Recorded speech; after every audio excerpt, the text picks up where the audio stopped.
Man. Takkan aku nak kencing orang handsome macam kau, Man. Banyak orang gila judi. Banyak orang gila judi. Hai judi merosak diri. Merosak diri. Sampai bila kau nak kerja buat orang lain kaya? Bayar. Peluang untuk menang RM50,000. Kalau menari boleh dapat RM50,000, dah lama Dr. Rosmi belajarlah. Tak nak. Tak masuk je lah. Pertama kali ke, Dek? Nak tengok aja pun boleh. RM2,000 cash ada ke tak ada? Ada. Apa nombor bising? Itu anak nombor tak mau. Nak pergi mana?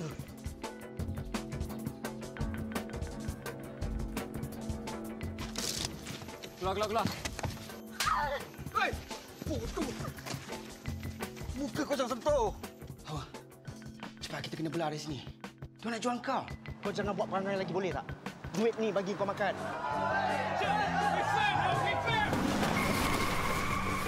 Adik aku kau jangan sentuh. Pokai! Lesaikan lah! Tolong kita orang boleh. RM3. Memang tak lepas. Apa bodoh kau nak pergi mana? RM4.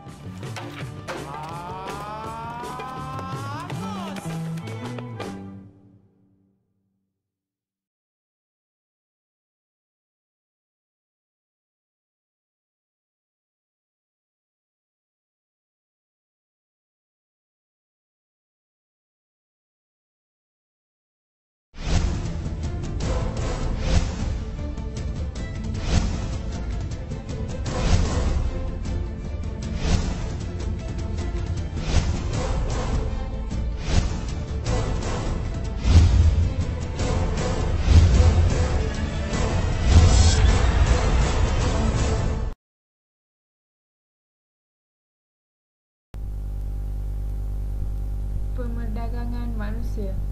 Perdagangan manusia adalah perdagangan dan perniagaan yang melibatkan pergerakan atau migrasi manusia secara haram, termasuk aktiviti buruh secara sah dan secara paksa. Tahukah anda, aktiviti pemerdagangan manusia bermaksud segala bentuk eksploitasi, sama ada untuk tujuan seks, kerja paksa, perhambaan, bahkan turut melibatkan pemindahan organ manusia.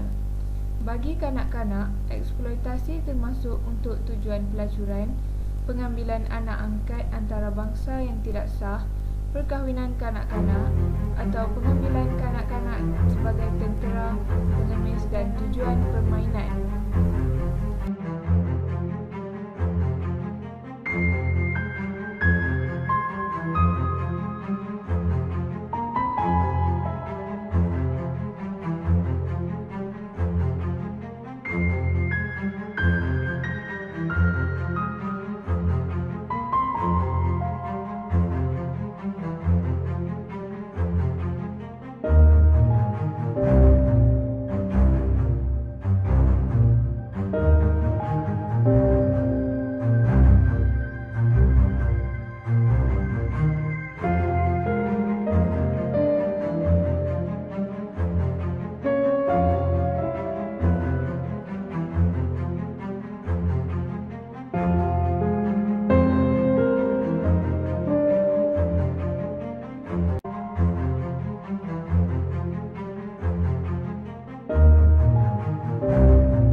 created using Powtoon.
Pengambilan pekerja asing yang dibuat antara kerajaan dengan kerajaan dilihat lebih berkesan bagi menjamin kebajikan pekerja dan juga kepentingan majikan di negara ini. Itu yang disuarakan oleh Persatuan Pengguna di negara ini yang bimbang dengan pelbagai masalah yang timbul termasuk isu pemerdagangan manusia.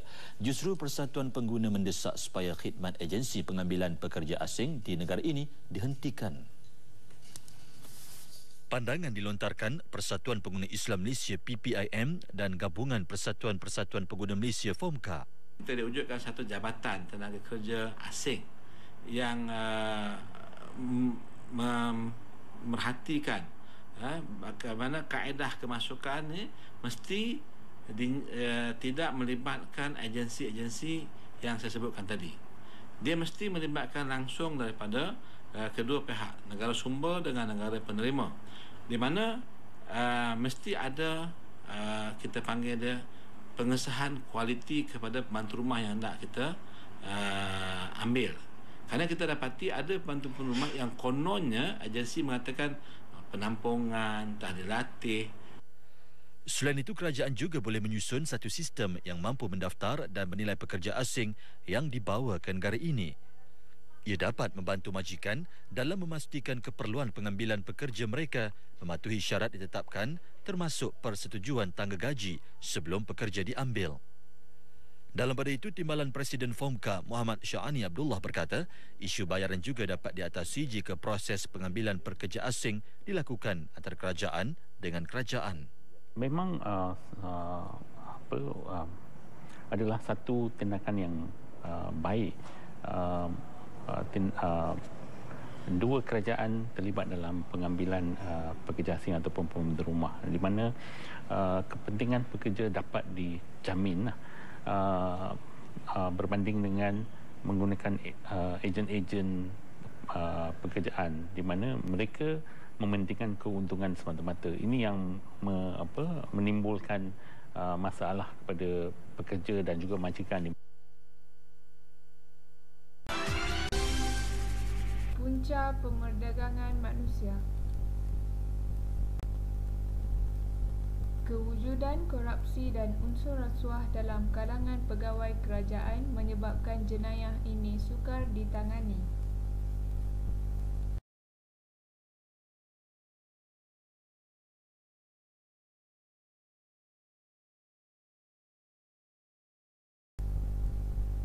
Jurang antara ekonomi negara-negara jiran turut. Tahap kesedaran masyarakat terhadap isu perdagangan manusia yang rendah juga menyebabkan jenayah tersebut terus berleluasa.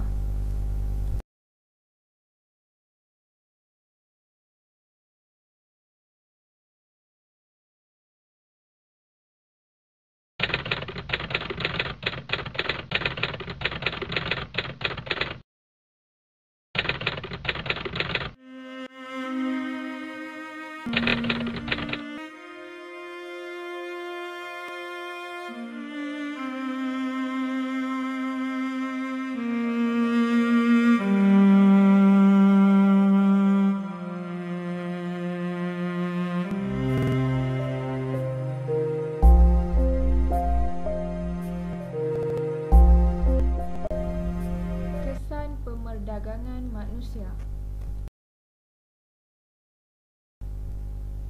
Mencemarkan imej negara di mata dunia.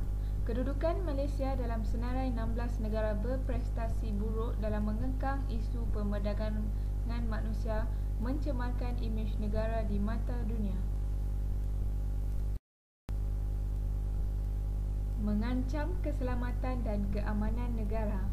Jenayah yang semakin berleluasa mengancam keselamatan terutamanya wanita dan kanak-kanak yang diperalatkan bagi tujuan tertentu termasuk pelacuran, pusat hiburan dan rumah urut serta sebagainya.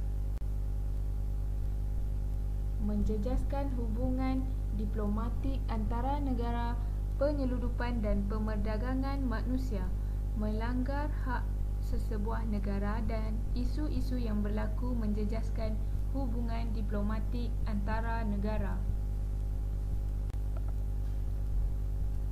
Peningkatan masalah sosial.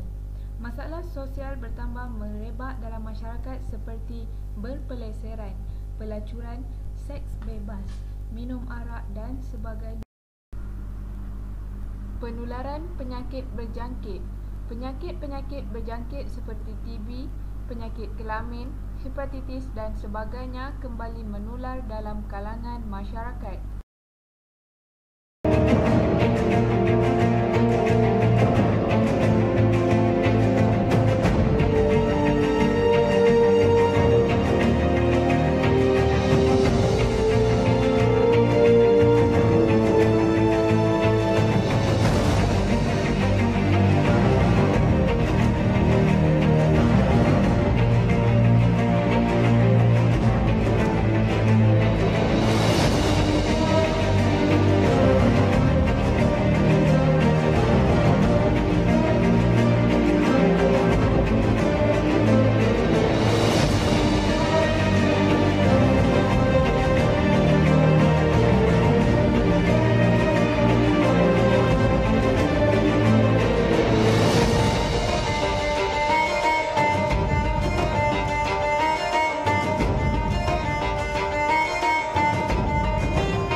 pihak berwenang mulai menyelidiki perdagangan dan penyelundupan anak.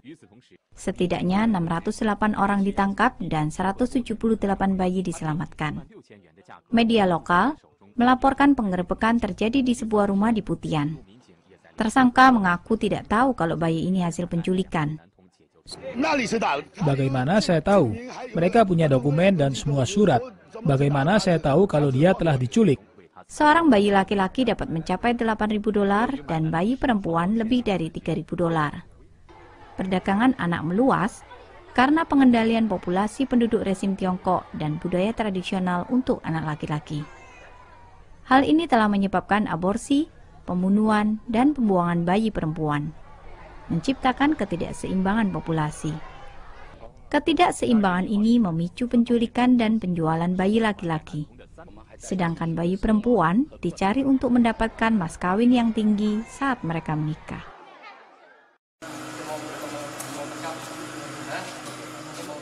Sebuah gudang yang dipercayai menjadi tempat transit kediaman 40 pelarian Myanmar yang menjadi mangsa jenayah pemerdagangan manusia di Bukit Tangga, Bukit Kayu Hitam diserbu pihak berkuasa menerusi Op Cantas.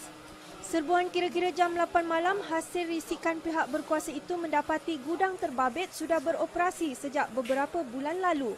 Difahamkan sindiket itu memilih lokasi gudang berkenaan berikutan lokasinya yang strategik iaitu dalam ladang buah-buahan. Kes disiasat mengikut Seksyen 44 Akta Anti Pemerdagangan Manusia dan Anti Penyeludupan Migran 2007.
membatasi aktiviti pemerdagangan manusia.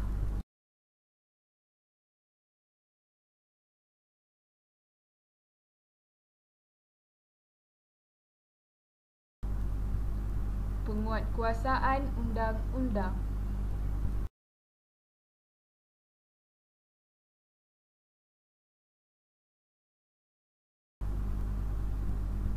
Memperketat kemasukan pelancong asing serta mengawal pintu masuk sempadan dengan lebih teliti kawalan kemasukan pelancong asing.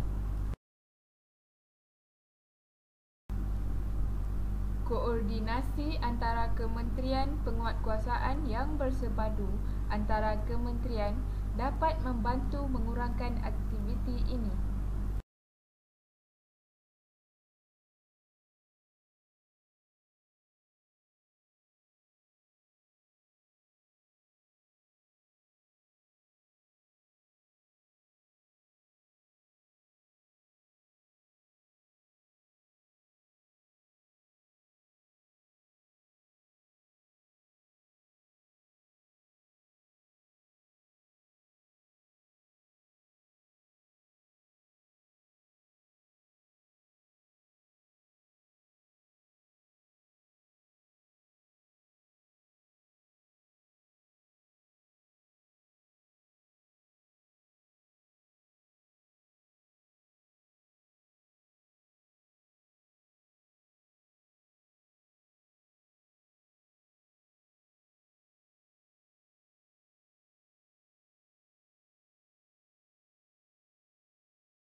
Apa sudah jadi dengan dunia kita hari ini apabila manusia telah menjadi komoditi yang menguntungkan?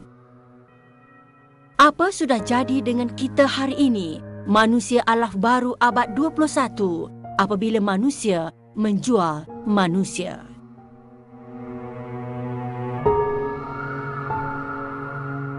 Ramai dari kita masih keliru dengan pemerdagangan orang. Mereka tidak akan percaya apabila dikatakan ada manusia yang dijual oleh manusia yang lain. Mereka akan menganggapnya sebagai jenaka. Sedangkan itulah hakikatnya yang melanda dunia hari ini. Pemerdagangan orang sememangnya berlaku malah mengikut kajian yang dilakukan oleh International Organization for Migration, IOM, mendapati pemerdagangan orang berada di ranking kedua di belakang kegiatan pengedaran dadah. Sementara pengedaran senjata api di tempat ketiga. Pemerdagangan orang adalah satu bentuk perhambaan masa kini. Ia sebenarnya adalah antara jenayah tertua di alam semesta ini. Antara penyebab utama ialah permintaan terhadap tenaga buruh, perkhidmatan seksual dan jeratan hutang, kekurangan peluang meningkatkan sumber pendapatan keluarga, serta tahap kesedaran masyarakat yang rendah. Secara umumnya, pemerdagangan orang melibatkan penganiayaan kepada mangsa. Antaranya dirogol, diseksa, dipaksa bekerja atau dikurung. Kebebasan mereka disekat, ancaman bunuh ke atas ahli keluarga dan sebagainya. Mangsa kebiasaannya tidak mempunyai pilihan lain dan tidak dapat melaporkan penderitaan mereka akibat kawalan ketat oleh sindiket. Jenayah perdagangan orang kini menjadi jenayah merentasi sempadan. Ia bukan sahaja berlaku di negara-negara mundur dan miskin, tetapi juga negara-negara maju. Malaysia tidak terkecuali, sama ada sebagai negara sumber maupun sebagai negara transit. Menyedari hakikat ini, kerajaan Malaysia melalui sidang parlimen telah meluluskan Akta Anti Perdagangan Orang 2007 dan diwartakan pada Februari 2008. Pengwujudan akta ini memberi kuasa kepada kerajaan untuk mendakwa dan mengenakan hukuman dengan peruntukan penjara sehingga 20 tahun denda pula sehingga RM500,000. Pihak keselamatan kita seperti PDRM, Immigration, APMM dan Kastam semakin mempergiatkan tindakan penguatkuasaan. Hari demi hari, semakin kerap tangkapan dibuat. Pun begitu, ia tidak mencukupi kerana sindiket yang terlibat cukup licik. Kenapa pemerdagangan orang adalah jenayah? Ia adalah aktiviti tanpa peri kemanusiaan apabila seorang manusia yang lain dijual dan direndahkan maruah dirinya. Amatlah malang pada ketika dunia sudah mencapai era teknologi maklumat.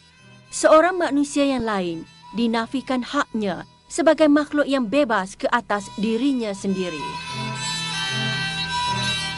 Ayo, satu Malaysia bersama kita membantras jenayah kemanusiaan ini.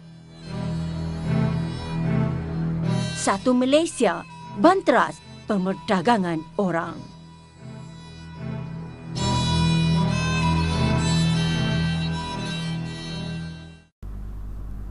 Kesimpulan, pemerdagangan orang adalah jenayah yang kompleks melibatkan sindiket dan organisasi yang terancang dengan jaringan kerjasama yang mantap.